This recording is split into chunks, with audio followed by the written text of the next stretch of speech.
Hello student, मैं doctor Nitish Gupta अपने YouTube channel में एक बार पुनः आपका स्वागत करता हूं।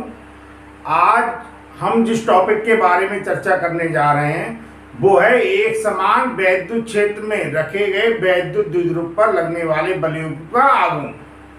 इससे पहले जो टॉपिक हम आपको बता चुके हैं, एक तो था वैद्युत द्विध्रुव के कारण अक्षीय स्थिति में वैद्युत क्षेत्र की तीव्रता, और एक मैंने आपको बताया था वैद्युत द्विध्रुव के कारण निरक्षीय स्थिति में वैद्युत क्षेत्र की तीव्रता। तो 3 टॉपिक्स हो जाते हैं जो लॉन्ग क्वेश्चन के रूप में आपके यहाँ आ सकते हैं। पहला तो हो गया वैद्युत द्विध्रुव के कारण अक्षीय स्थिति में वैद्युत क्षेत्र की तीव्रता, और दूसरा आपका हो गया वैद्युत द्विध्रुव के कारण निरक्षीय स्थिति में वैद्युत क्षेत्र की तीव्रता। और तीसरा टॉपिक जो मैं आज आपको बता रहा हूं, मैंने आपको बताया एक समान बाह्य वैद्युत क्षेत्र में रखे वैद्युत द्विध्रुव पर लगने वाले बलों का आघूर्ण। तो ये तीनों टॉपिक्स जो हैं, इनसे लॉन्ग क्वेश्चन के रूप में एक क्वेश्चन आपके यहाँ आ सकता है। देखिए, कुछ बच्चे कमेंट्स में लिख रहे हैं बेटा कि आप सर हर टॉपिक को महत्वपूर्ण कह देते हैं, इंपॉर्टेंट कह देते हैं। तो फिजिक्स में कोई भी चीज़ ऐसी नहीं है जो इम्पोर्टेंट नहीं है। अगर आप कंपटीशन की तैयारी करना चाह रहे हैं तो प्रत्येक टॉपिक को आप इम्पोर्टेंट मानकर ही तैयार करना पड़ेगा, जिससे आपकी आगे अच्छी तैयारी हो सके। किसी भी टॉपिक को अगर आप छोड़ देते हैं तो कंपटीशन वगैरह लेवल से आपको दिक्कत आ सकती है, क्योंकि सभी टॉपिक एक दूसरे से कैसे जुड़े हुए हैं, एक क्या है, चैन है। आप अक्षीय स्थिति वाला टॉपिक, निरक्षीय स्थिति वाला टॉपिक, या आज से पहले जितने भी टॉपिक हैं, इन्हें अगर आप इनके वीडियो प्राप्त करना चाहते हैं तो मेरे डिस्क्रिप्शन की प्लेलिस्ट में जाकर देख सकते हैं। तो देखिए स्टूडेंट, आज मैं स्टार्ट कर रहा हूं एक समान वैद्युत क्षेत्र में रखे वैद्युत द्विध्रुव पर लगने वाले बलों का आघूर्ण। देखिए, आप जानते हैं कोई वैद्युत द्विध्रुव है वो 2 आवेशों से मिलकर बना होता है। उनमें एक आवेश कैसा होता है, पॉजिटिव होता है, और एक आवेश कैसा होता है, नेगेटिव। दोनों आवेश बराबर होते हैं, लेकिन कैसे होते हैं, विपरीत। और उनके बीच की दूरी मैंने आपको बताया था, अल्प दूरी को हम क्या लेते हैं, 12 लेते हैं। तो देखिए, एक वैद्युत द्विध्रुव है, ये +q और -q आवेश से मिलकर बना है, इसका नाम है AB। और ये आपको जो लाइन दिखा रही है, ये प्रदर्शित कर रहे हैं वैद्युत क्षेत्र की दिशा को। यह वैद्युत क्षेत्र की दिशा से थीटा कोण बनाते हुए रखा गया है। अब आप देखिए, जैसा मैंने पिछले टॉपिक्स वगैरह में आपको बताता हुआ आ रहा हूं, ये जो वैद्युत क्षेत्र है, ये है वैद्युत क्षेत्र भी किसी आवेश के कारण उत्पन्न हुआ है। और इस वैद्युत क्षेत्र में अगर हम कोई दूसरा आवेश रखेंगे तो दूसरे आवेश को रखने पर निश्चित ही उस पर एक वैद्युत बल कार्य करेगा। तो ये वैद्युत द्विध्रुव जो है, ये चूंकि 2 आवेशों से मिलकर बना है, तो दोनों आवेशों पर एक वैद्युत बल इस वैद्युत क्षेत्र के कारण लगना प्रारंभ हो जाएगा। जैसा मैंने आपको बताया है, आप जानते हैं सभी स्टूडेंट, जैसे एक आवेश दूसरे आवेश पर क्या करता है, या तो आकर्षण का बल लगाता है या प्रतिकर्षण का बल लगाता है। बिल्कुल आज हमने वही कंडीशन, अगर आपके माइंड में ये चीज आ रही हो कि वैद्युत क्षेत्र में किसी आवेश पर बल क्यों लग रहा है, तो यही कारण है, क्योंकि ये जो वैद्युत क्षेत्र उत्पन्न हुआ है, यह वैद्युत क्षेत्र भी किसी आवेश के कारण उत्पन्न हुआ है। तो इस वैद्युत क्षेत्र में अगर कोई आवेश होगा तो उस पर एक वैद्युत बल कार्य करेगा। इसीलिए वैद्युत द्विध्रुव के दोनों आवेशों पर एक बल कार्य करता है। अब आप देखिए, इस पर +q आवेश पर लगने वाला जो वैद्युत बल होगा, उसकी दिशा होगी वैद्युत क्षेत्र की दिशा में, और -q आवेश पर लगने वाला जो बल होगा, उसकी जो दिशा होगी वो क्या होगी, वो होगी वैद्युत क्षेत्र की विपरीत दिशा में। तो आप देखिए, ये दोनों जो बल हैं, आप ध्यान दीजिए, ये दोनों जो बल हैं, ये बल क्या है, ये बल आपस में बराबर हैं, देख लीजिए, लेकिन कैसे, विपरीत हैं, और कैसे, समांतर हैं। लेकिन बल की क्रिया रेखा क्या है, अलग अलग है। तो बल की क्रिया रेखा अलग अलग होने के कारण एक ये क्या बनाएंगे, कपिल जिसे कहते हैं, वॉल्यूम बनाएंगे, और यह वॉल्यूम में से क्या करेगा, घुमाने का प्रयास करेगा। देखिए, मैं आपको बता रहा हूं, मान लीजिए इस तरीके से है, जैसे अगर आपने टंकी, जिससे हम टेप, जो तो हमारी यहाँ टंकियाँ होती हैं वो इस टाइप की होती है पीतल की, अगर आपने देखा हुआ इस टाइप की टंकी होती है, इस टाइप की। और आप उसे खोलने के लिए क्या करते हैं, इस यूं बल लगाते हैं, यूं बल लगाते। एक बल तो आप लगा रहे होते हैं इस दिशा में और एक बल लगा रहे होते हैं इस दिशा में। ये दोनों बल बराबर भी होते हैं, विपरीत भी होते हैं, समांतर भी होते हैं, लेकिन बल की क्रिया रेखा क्या होती है, अलग अलग। इस कारण से क्या करते हैं, ये एक बलून बनाते हैं। और वो बलून क्या करेगा, वो बलून वैद्युत द्विध्रुव को घुमा देगा। ये जो वैद्युत द्विध्रुव है, इस पर लगने वाला बलून इसे क्या करेगा, घुमाएगा। और घुमाने के बाद क्या करता है, ये वैद्युत क्षेत्र की दिशा में इसे लाने का प्रयास करता है। तो इस वैद्युत द्विध्रुव पर लगने वाले बलयूम के आघूर्ण के मान को ही हमें कैलकुलेट करना है। अब ये जो डिस्टेंस है 2L आएगी, अभी बताएंगे। 2L से हम 2L sin थीटा निकालते हैं, जैसे जैसे हम आते जाएंगे वैसे आपको बता रहे हैं। ये पहले से स्टूडेंट इसलिए लिख देते हैं बेटा, अगर आप चाहें तो इसका स्क्रीनशॉट लेकर आप साथ साथ नोट्स भी बना सकते हैं। जिस प्रकार से नोट्स में लिखवाते हैं, जो स्टेटमेंट लिखवाते हैं, डेफिनेशन लिखवाते हैं, टोटल हम इसमें आपको बता रहे हैं। तो आप देखिए, अब मैं आपको बता रहा हूं, जैसा मैंने आपको एक्सप्लेन किया उसे किस प्रकार से हमने लिखा है, इसे मैं आपको बताऊंगा। तो देखिए, किसी वैद्युत द्विध्रुव को एक समान वैद्युत क्षेत्र में रखने पर उस पर लगने वाले बल युग्म के कारण वह घूमकर वैद्युत क्षेत्र की दिशा में आने का प्रयास करता है, जैसा मैंने अभी आपको समझाया था।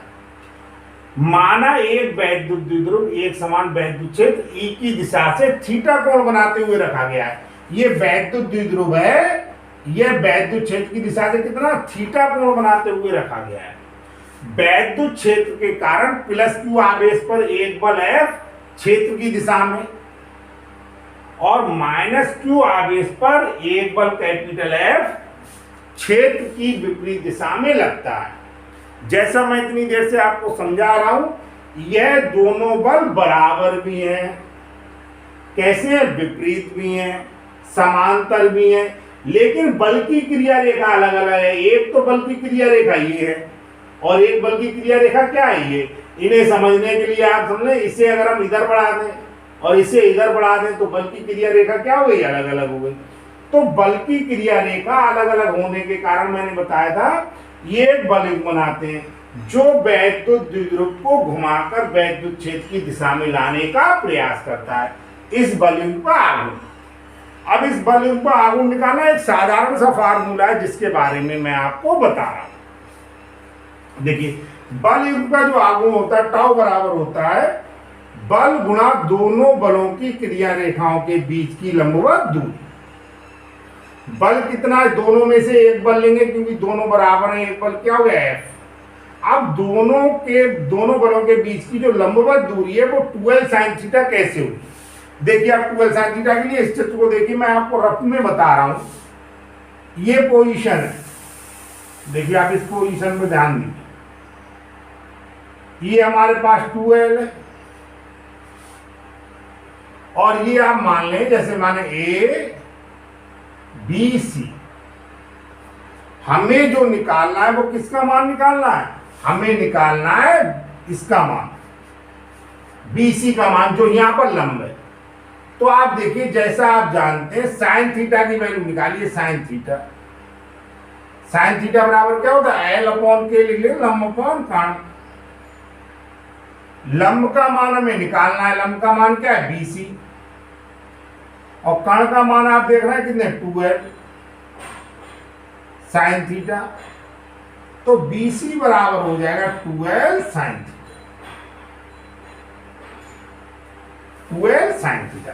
तो आप समझ रहे हैं, ये मैंने रबर आपको बता दिया। रबर को आपको नहीं करना है नोट्स वगैरह में, केवल समझने के लिए ये। तो tau equal to F into 2L sine theta. अब आप देखिए F बराबर क्या होता है, QE होता है। इसे भी मैं रब आपको बता रहा हूं। वैद्युत क्षेत्र की तीव्रता की जहां पर मैंने आपको डेफिनेशन बताई थी, वहां पर मैंने आपको बताया था वैद्युत क्षेत्र की तीव्रता E बराबर क्या होता है, F अपॉन Q।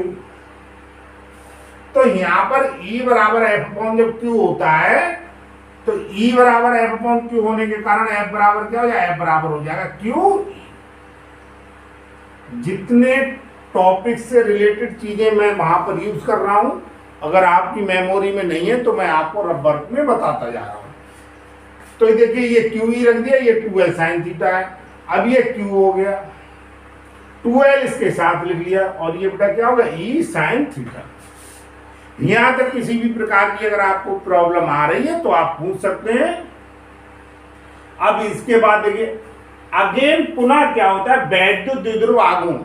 वैद्युत द्विध्रुव मैंने आपको बताया था, यदि दो समान एवं विपरीत आवेश एक दूसरे से अल्प दूरी पर स्थित होते हैं तो इस प्रकार की जो संरचना बनती है उसे हम क्या कहते हैं, वैद्युत द्विध्रुव कहते हैं। और मैंने आपको बताया था, दोनों आवेशों में से एक आवेश और उन आवेशों के बीच की दूरी का जो गुणनफल है उसे हम क्या कहते हैं, वैद्युत द्विध्रुव आघूर्ण कहते हैं। तो आप देखिए, वैद्युत द्विध्रुव आघूर्ण P बराबर क्या हो जाएगा, एक आवेश कितना होगा Q, और दोनों आवेशों के बीच की दूरी क्या हुई 2l।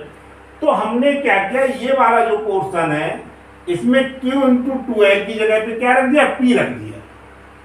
तो टाउ बराबर हो गया P साइन थीटा। अगर हम इसे वेक्टर फॉर्म में लिखना चाहें तो वेक्टर फॉर्म में लिखना चाहें तो टाउ इक्वल टू हो जाएगा P क्रॉस E। ये आ गया आपकी वेक्टर फॉर्म में।